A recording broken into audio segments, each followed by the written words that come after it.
Я хочу вам показать. Вот этот вот первый корпус, где я рос, и все, вот. Здесь бегала шпана. Вы были шпаной? Был. Вот мы воевали первый корпус с третьим, с девчонками ни в каких масштабах.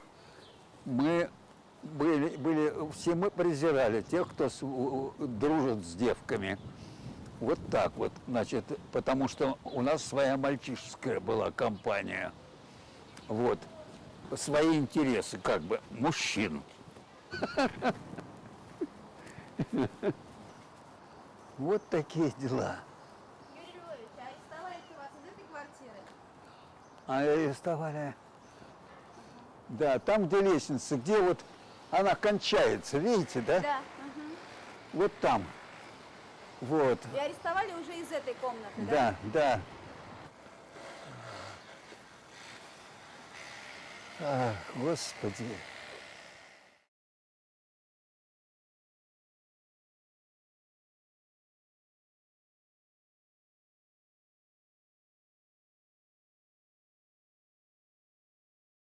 Вот я же ведь не попал не один.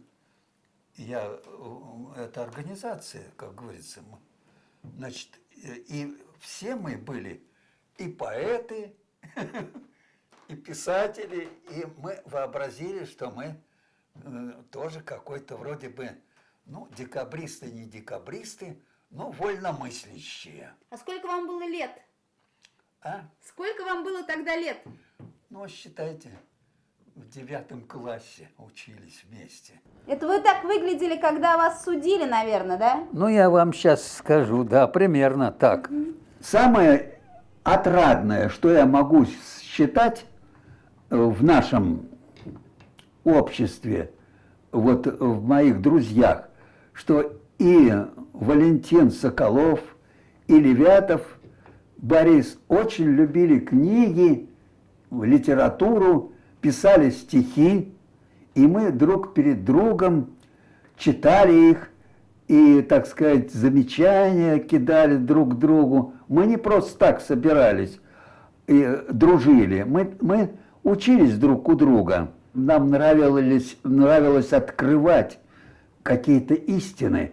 Вот. В этом и заключалась наша, может быть, опасность. Меня по подлому взяли. Прямо, значит, когда выходил я из училища, они дождались, когда я один, когда никого вокруг меня не было, подошли сзади, предъявили мне удостоверение, сказали: пройдемте, вы нам нужны, но мы вас долго не задержим. За это время был совершен обыск в квартире, где я жил, на Усачевке я жил.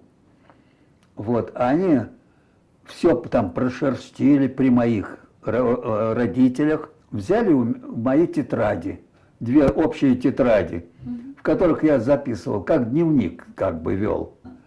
Вот этот дневник меня подвел, в дневничок мой. Мне подсунули протокол, в который записали следственные дела. Имел контакт с отъявленными, значит, белой косточкой, с явными контрреволюционерами, озлобленными против советской власти, где он нашел общий язык. Это про меня. Я говорю: ну что вы врете? Я же вам этого не говорил. Я всегда оставался советским человеком, и в эвакуации всегда. И даже сейчас у вас. Нет, подписывай, подписывай. И я настолько был поражен его ложью этой. Красивый, симпатичный на вид мужик протягивает, чтобы я подписал клевету сам на себя. И я в негодовании, я скомкал вот этот самый лист и швырнул ему в морду прямо. Я, откровенно говоря, я это сделал, я даже не помню почему и как. Я психанул, но не отдавая совершенно отчета, чем это пахнет. Вот. И тогда не он, а я даже не помню, кто, по-моему, этот самый Максимов прибежал и вышиб у меня табурет из-под ног.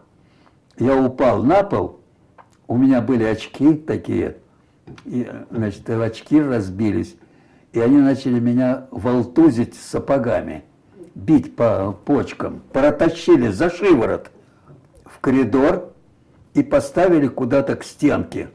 Вот. Я еле-еле держался. Вот. Не знаю, они, мне кажется, по мочевому пузырю саданули как следует. Мне писать хотелось ужасно. По-моему, я обоссался, извините за выражение. Адвоката вам родители нанимали? Да. Мне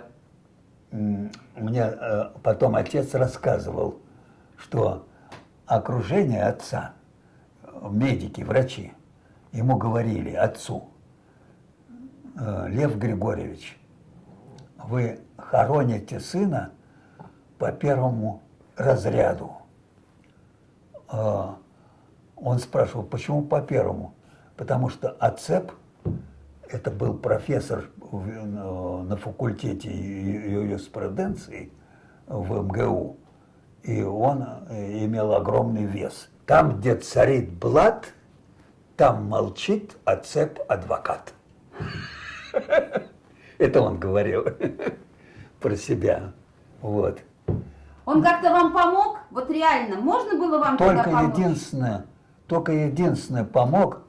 1 месяц меня продержали в институте сербского, почти на вольном положении. Когда вам произнесли приговор, что-то почувствовали? Прежде всего, я, понимаете ли, хотел морду набить этому Вальке. Соколову. Почему? Потому что он первый попался, он назвал наши фамилии. Меня послали на лесоповал работать.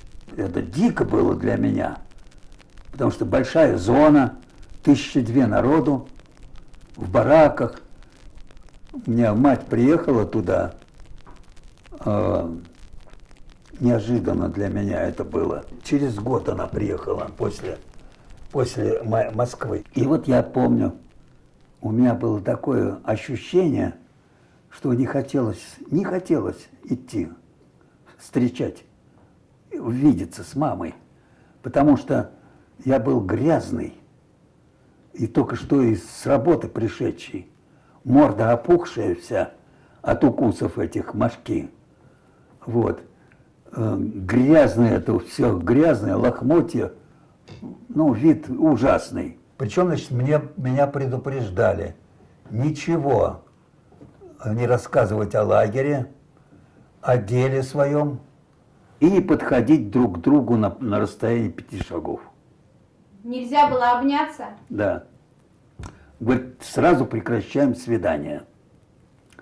Но я помню, я не выдержал. Она толкнула мне корзину, и я рванул к ней, обнял ее. Но и то, понимаете ли, того проняло, вот этого надзирателя. Он сделал вид, что он не видел. Я хотел угостить бригадир, у нас был бригадир Ланской, военный человек, стройный. Вот. И когда я подошел к нему, говорю, может быть, я говорю, для бригады, для нашей, я у него работал в бригаде. Он говорит, ничего не надо, кушайте сами, это вам мама дала. Вот так. Да, было, конечно, что. У меня мама русская, ее фамилия Титова, Капитолина Филипповна. А отец у меня еврей, кстати говоря. Но я не говорю, как Жириновский, что у меня кто-то там юристом числится. Ну, там я тоже стал зверем. Я тоже бил.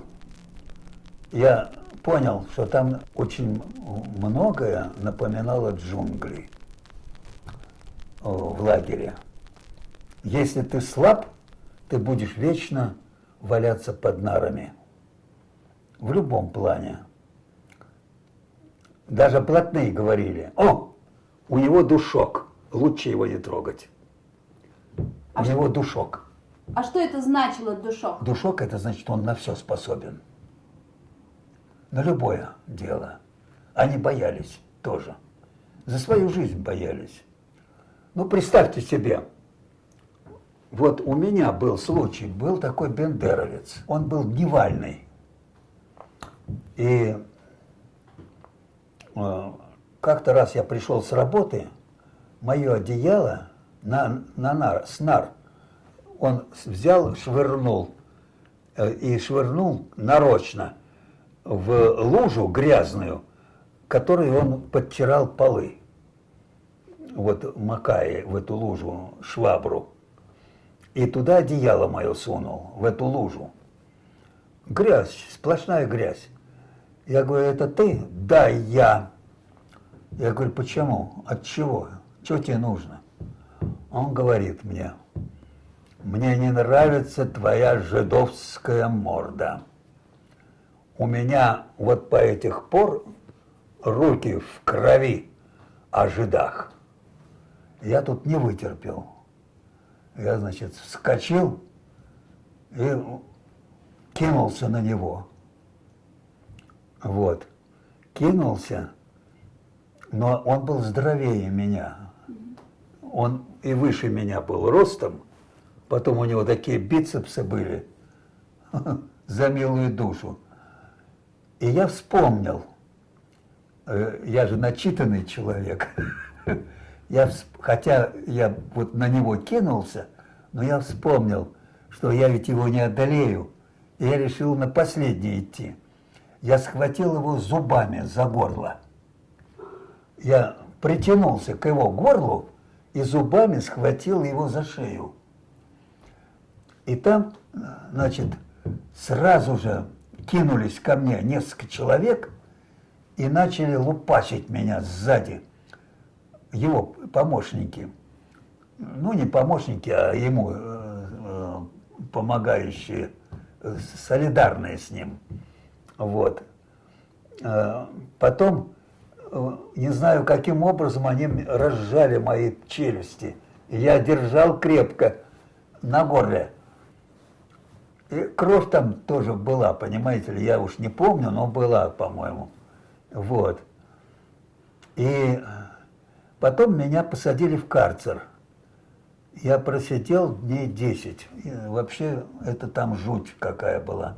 Там называли этот карцер Индией. Ну вот. Почему называли Индией? Ну, что там жарко. То есть жарко душе. В общем, ну, самое пекло невозможное. Хотя на самом деле наоборот. Там был мороз жуткий. И цементный пол как лед. В общем, короче говоря, потом меня шатало, меня в какую-то там бригаду засунули, другую перевели. Вот. Но я, заходя в этот барак к нему, я ему все время шептал, этому дневальному: я тебя убью. Вот. И лязгал зубами. И он тушевался, между прочим. Я это чувствовал, что он стал меня бояться.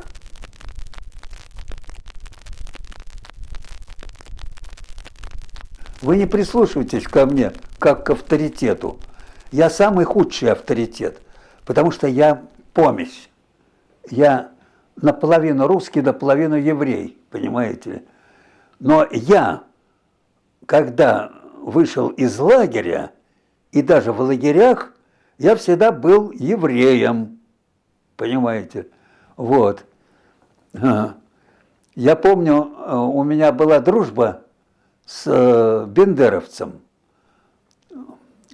А мы были очень похожи. Оба очкарики, Оба высокие, такие сравнительно, ничего. Оба тощенькие такие. Вот. Ну, чем-то напоминали друг друга. Карие глаза у обоих, все хорошо. Иногда нас путали и кричали: «Эй, ты, Петро, геть сюды!» Это мне, значит. А ему кричали: «Жид, чего ты там остановился?» Видите? Это первый мой шаг на свободу. Только я вышел, вот во всем лагерном, только шарфик от мамы, от моей. Вот, это все лагерное, видите, вот куртка и стриженный даже, понимаете? Я через силу улыбался, потому что мне хотелось послать это домой, чтобы родители видели, что я жив. Вот так вот.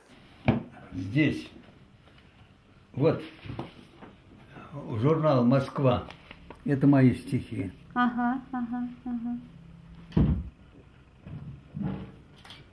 Это чья книга? Бориса Левятова. А это Валентина Соколова. Вот. Это второй мой напарник, как говорится, вот. Вот Соколов. Но получилось так, что он выдал нас, а потом вот стал довольно известным поэтом в Вечном ЗК. Выходил, и опять его сажали, опять по той же статье. Антисоветская агитация, да? Да. Вот. Он остался непримиримый. Вот. А мы с Борькой вроде бы как бы приспособились. Нам второй раз не хотелось попадать.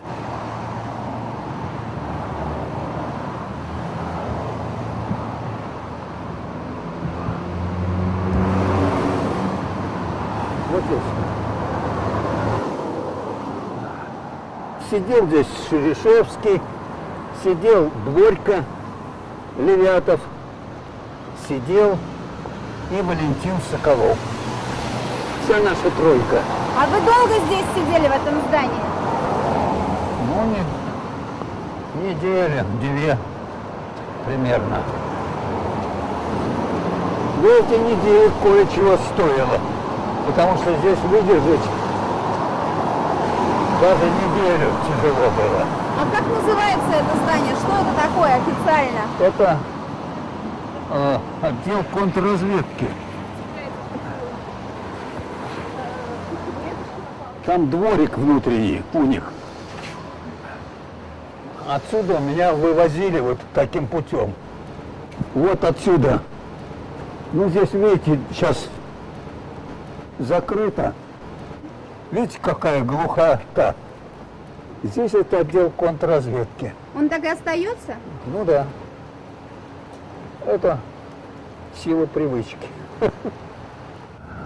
Этот дворик, куда заезжала машина, Воронок. Это все военный трибунал.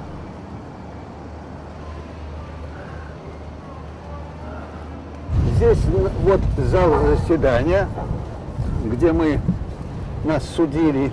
Вы видите маленькие окна какие? Да. Они еще зарешетченные. Вы видите, нет? Да. Вот. Чтобы никакого побега не было. Прокурор был в дрезину пьян. Это, видимо, он тоже понимал, что он судит мальчиков. И у него, видимо, совесть, он старался заглушить вот этим делом. Ой, Господи. Это у меня была единственная надежда и у моих родителей, что меня не освободят вот благодаря врачам. Но врачи ничего не могли сделать. Они сказали, есть какие-то элементы шизоидного типа. Я похож на шизофреника? А какой диагноз хотели, чтобы у вас был? Родители? Только шизофрения. Не дотянул до шизофреника. Вот сюда, да, сюда нас проводили. Здесь меня посмотрели и сразу швырнули в палату. Но здесь такая была красота, потому что здесь рядом дом жилой. И когда нас выводили на прогулку, оттуда песни пели всякие. Я помню, я слышал, как какая-то женщина вышла на балкон и запела вот эту Вертинского. «Ты не плачь, моя красавица, ты не плачь, женулечка, жена». И я заплакал. И до сих пор. Причем они, вот эти жильцы, они нас не замечали. А я смотрел жадно, и мне даже казалось, что даже запах, дым из кухни, я его вроде улавливаю.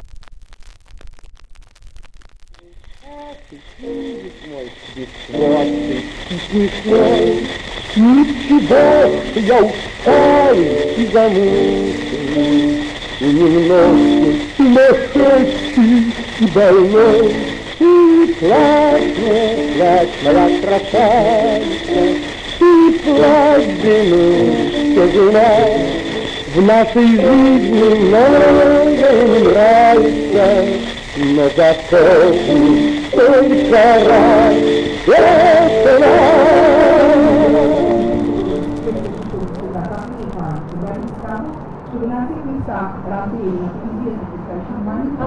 Здорово.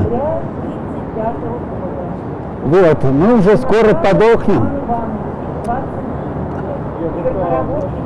Я уже чувствую, многие больные остались. Вы уже читали? А? Уже читали? Я не буду читать. Тяжело стоять. Этот ритуал, ну что он ритуал? Чего же мне читать? У меня все приятели уже на том свете. Мои друзья и однодельцы. Я один остался среди вот тех, кого я знал. Вот. А это вот, разве этот товарищ, ну вот сейчас вот он мог бы в конце концов как-то отреагировать на мое появление? Кто? Да тот же этот самый Ян. Это народ. Наконец-то соизволил подойти. А тут перестают замечать старых зэков. Я подохну скоро.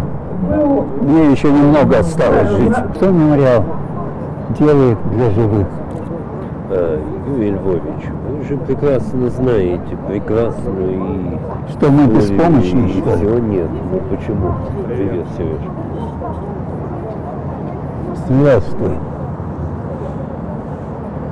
Ну, Юрий Львович, а вы считаете, что как бы вот историческая память это не нужная? А? Историческая память. Историческая память должна быть, но она не только на мертвых распространяется, она и на живых. Это историческая память.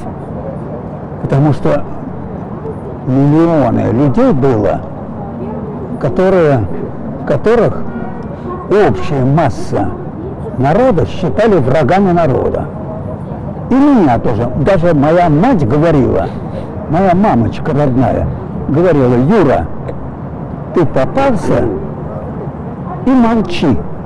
Тебе советская власть сделала добро, что выпустили тебя, и ты находишься в столице нашей Родины и живешь тут. Это родная мама мне говорила, она не партийная была. Вот так. Уже 20 лет прошло. Нет, мемориал еще не шевельнулся по части хотя бы медицинской помощи бывшим реабилитированным. Ну что говорить? Где слово, где дело? Я обеспечен вот так. Но есть люди в гораздо худшем положении находятся, чем я, чем другие. Позаботьтесь. Вот. Я уже скоро ухожу. Мне еще немножко осталось. Я вот еле-еле пришел сюда. Почему мне никогда не позвонят хоть просто напомнить о себе, что мы тебя помним. И все-таки Юрий Львович для мемориала сделал немного, не так уж мало. Не так уж мало. Власов Никифор Максимович, заведующий архивом на Тульском патронном заводе.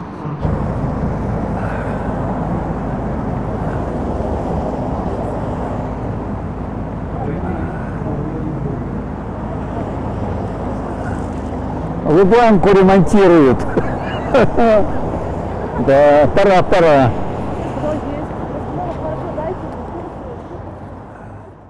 Вот. Все было. И все прошло. Как можно сказать по-горькому, на дне. А она, это, как там, Настя, что сказала? Врешь, все врешь. А вы верите в Бога? Верю. Да. Верю. Нельзя не верить. Я столько перенес от людей, столько много, что мне хочется... Я не хочу сказать, что я чем-то... Я такой же, как и все, тоже замешан наполовину на дерьме, понимаете ли. Но все равно все-таки хочется чего-то сладенького, понимаете ли, в жизни. Хочется иметь надежду. За что сижу, по совести не знаю, но прокуроры, видимо, правы. Я это все, конечно, понимаю. Как там что-то классовой борьбы, как обострение классовой борьбы.